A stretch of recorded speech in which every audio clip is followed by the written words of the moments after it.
Hi, everybody. Welcome to the Partnership Guys podcast. This is season 2, episode 24. I'm Rob Stolker here with Steven Schneider and Todd Leonardis. As always, Partnership Guys, you can find our podcast on Spotify, Apple Music, watch us on YouTube. So grateful for everybody who's tuned in and commented and continues to follow all the work we're doing for partnerships. We are helping partners achieve the win, given clarity, confidence, forward momentum, whether it's building, fixing it, exiting, or ending the partnership. We're just, so happy to be working with so many great partners on all kinds of levels and helping them move forward in a much better way. So this is episode 24, and today we're talking about how to onboard new people into a strong partnership culture. And it's something that I know a lot about on both ends of, how to onboard people in the right way, and clearly how to have people around in the wrong way, or at least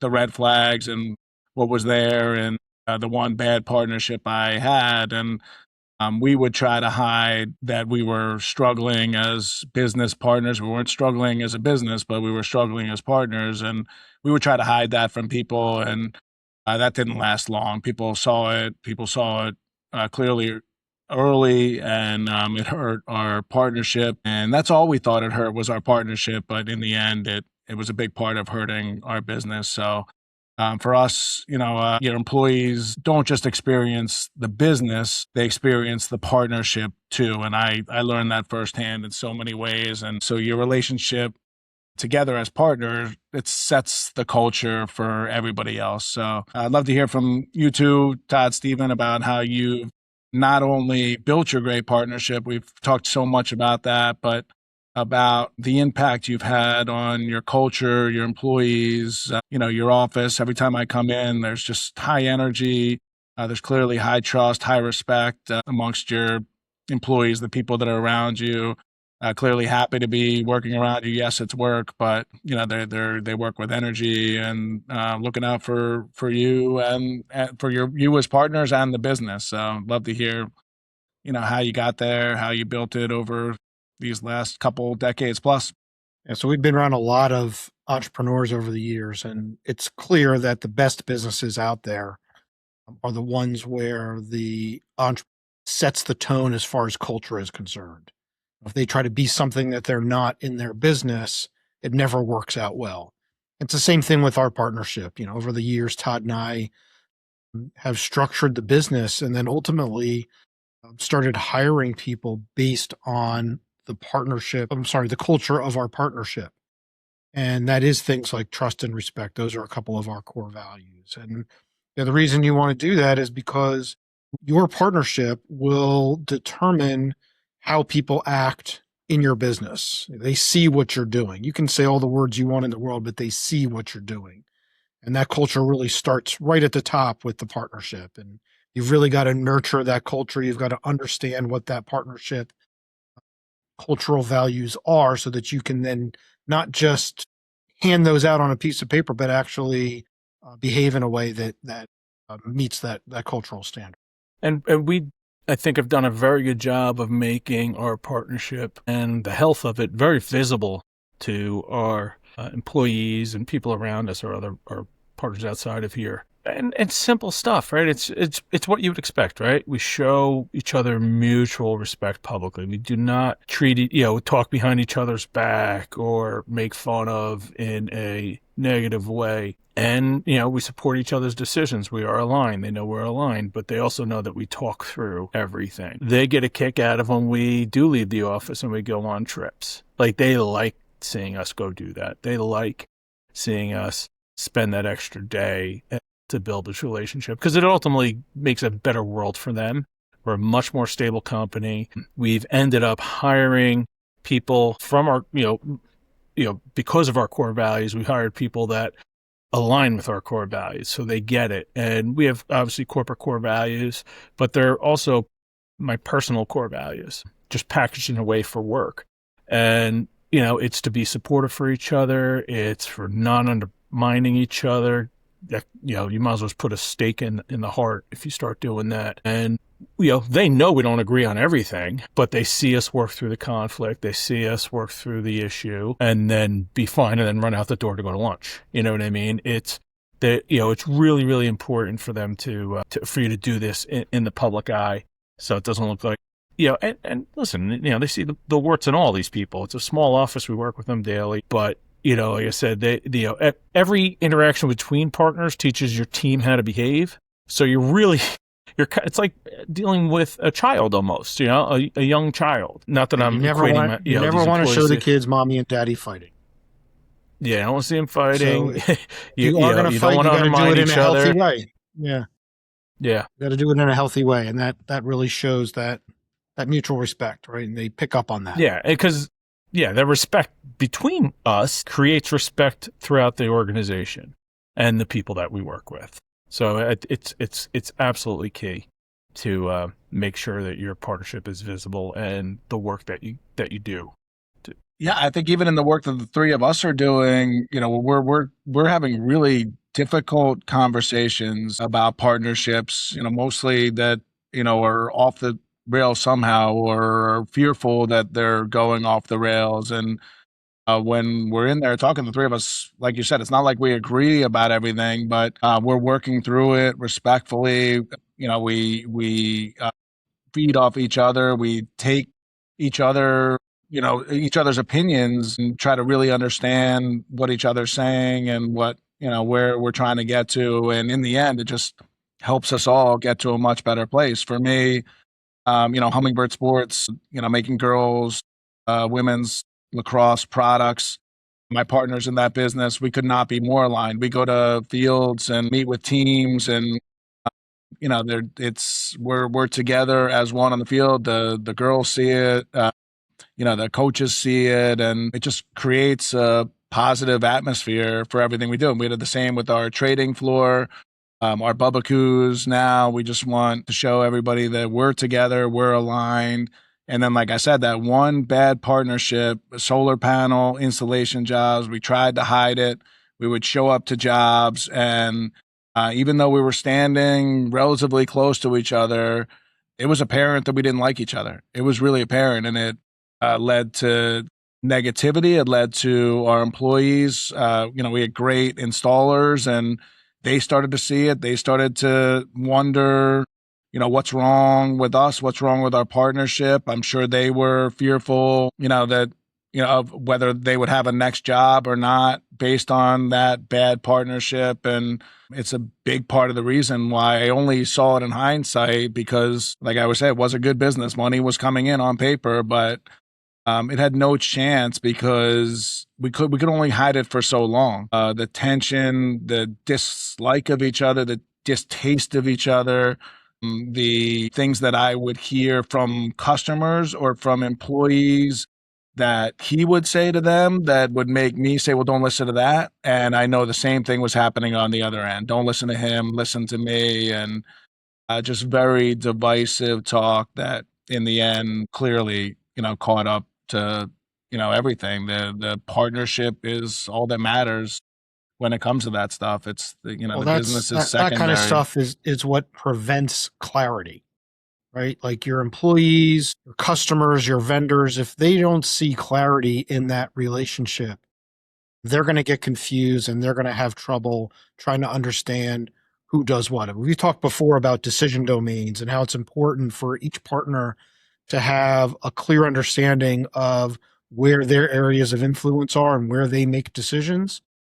That all translates directly to creating clarity for employees. I mean, there's been tons of times over the years where, for example, in our Todd and I in our partnership, our primary business, Todd handles the financial stuff, and I handle product pricing. So we've got to work together on that in order for that to work out well. But there's been many times where an employee's come up to me and said, "Hey, I don't know what to do about collecting from this customer," or whatever the case may be. And I'm like, I can help you, but we got to get Todd involved on this one because that's his area. That's his decision domain. And so that just creates clarity for the employees so that they know where they need to go and who they need to talk to. And you don't get this this partner said that, I said that, Todd said that, and they start to kind of like Yeah, they will start to try to play you against each other. Yeah, just like my little toddler kids. It's like I know they asked mom already. The employees are. Yeah, they're pretty good. I'm on to them now. But we're joking, but really confused partners create confused employees. Like they don't, if that it just seems unstable to them, and they start kind of going off on their own way. So we look at clarity at the top creates a good confidence throughout the company. So it's really key to be united, live your core values, and show it to everybody.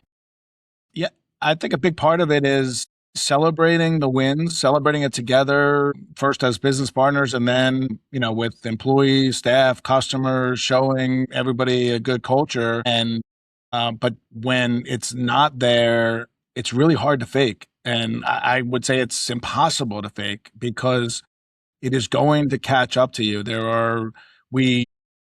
My bad partnership, my neighbor and I were almost, I wouldn't even say almost, we were rooting for each other to lose. We were rooting for the negative because from the other side, because hey, you messed up too right there. And we wanted to point that out. And that negative culture, just, it trumped everything else. And everybody saw it. And, it's, like I said, and imagine how much business you time, lost because people didn't want to deal with a partnership that is in turmoil like that, right? You don't even know how much business you lost. We had no clarity. We had no confidence in our business because if we didn't have confidence in our business, we had no confidence in our business together that we could survive together. If we have no confidence in our business surviving, how would our installers, our other employees, our customers, when they would see us together on jobs, how can we get any kind of forward momentum going when we're on just completely different pages? And at the same time, like I say, always talk about the Hummingbird Sports and the girls lacrosse gear. It hasn't been a quote unquote great business on paper, but it's been unbelievable the things we're doing and the impact we're making, safety on the field. But it's because we're all on the same page with that's what matters. That's what matters. We're in this for the long haul. We want to see girls play the game forever, more safely. We know it takes time. We know it takes passion, it takes energy, and we have all that. And we have all that together. And it's why we're able to, make the impasse that we are. It's how we got the state of Florida. The mandate is now every girl at the high school level in Florida wears headgear. And I attribute it to us all staying together on the same page. That was the goal. It wasn't all those trips to Florida that we would take. It wasn't about selling helmets. It wasn't about whatever. It was selling our mission, selling what we wanted. And people felt that passion that we had together, understood it. And, we're making headways to me because we have a great partnership. And the same thing with the three of us. We're able to make headways with partners because we have a great partnership, because we are so aligned in helping people, how we're helping people, the ways to go about it, trust and respect, and building that with partners. And, for you two, it's just constantly demonstrating how you've done it for so long. So, yeah. Yeah, we see a lot of people, through our travels here with the partnership guys, just their head in their hands, like this is over, and they didn't even really start to get on the same page, a lot of these people. And so it's no wonder their businesses always end up suffering. They really do. In one way or shape or another, it becomes tragic. And that's why it's really important to build a culture that reflects your partnership, by encouraging open communication. And what Steve and I do, we absolutely celebrate, collaboration between us. They know that we are a team, and we encourage that with the other people that we work with, and we do with them as well. And we model accountability. Like it doesn't mean just because, Steve and I are owners or partners that, we don't feel accountable to certain things, or we're not accountable to certain things. Absolutely not. Everybody here owns it, and they own it because Stephen and I own it. And that is literally one of our core values here. And, we really always, and our staff does it. And it's not because we're lucky and all the right people came here. We cultivate a relationship that lifts people up instead of tearing them down, which is what Stephen and I do. People see it. It's a small office. They know that we have lives outside of here. They know when we're dealing with issues outside of here. And everyone is very supportive in a sense that, just that person's going to be, dealing with something for the next 2 weeks. So let's try to support them. Let's try to help them as opposed to make. And you'll get that That's back great. tenfold, right? I mean, Absolutely. you treat your employees right. You give them an environment where they feel supported, where they feel accountable, but have the resources that they need in order to achieve the goals that have been set for them. They will give that back to you and to the business 10 times over. We've got employees here, we've probably got, I don't know, people here 20 plus years that have been here. And so, that's a testament to just having that culture where people want to be. They want to get up in the morning and come here, which is great. That's exactly what you want. Because people don't copy your handbook, your employee handbook. They copy your behavior. They model you, and your partnership is the culture that your employees experience every day. So if it's not solid and it's contentious, that's what they are experiencing every day. You can try to hide it as much as you want, just like the failing marriage that's trying to stay together for the kids. The kids always know, that there was trouble. So it's really important to kind of make sure that as partners are on the same page and living a healthy culture, because that's what your employees are going to pick up on. Absolutely. See it everywhere. So this was great. Thank you guys. Appreciate it. Great stuff again. This has been the Partnership Guys podcast. We're coming toward the end of season 2. This has been episode 24 of season 2. How to onboard new people into a strong partnership culture. We're really excited to a few more episodes left of season 2, which are going to be great. And then we're really excited for season 3 coming soon. Stay tuned for more about that. But again, Rob Stoker, Stephen Schneider, Todd Leonardis. You can watch us on Spotify, Apple Podcasts, YouTube. And we really are helping partners achieve the win, getting there with clarity, confidence, forward momentum. And, we're help people build it, fix it, exit, end it. And sometimes as we're dealing with partnerships, sometimes it's different for one partner than another partner. For one partner, we're working on exiting it. And for another partner, we're talking about building it. And it's just getting to the win. And we're just so proud that, we're bringing what were Todd and Steven's great concepts from their book, The Partnership Guys Playbook. And you can find that on Amazon. And we're just really excited that we're helping partners get to the win. Like I always say, I wish you guys were there for me, 15 years ago when I was going through what I was going We're here through in now, a bad Rob. partnership. We're here now. So I know. Thank you guys for showing me the way to have an amazing partnership. So thanks again, everybody, and we'll see you soon. Take care. All right, everybody.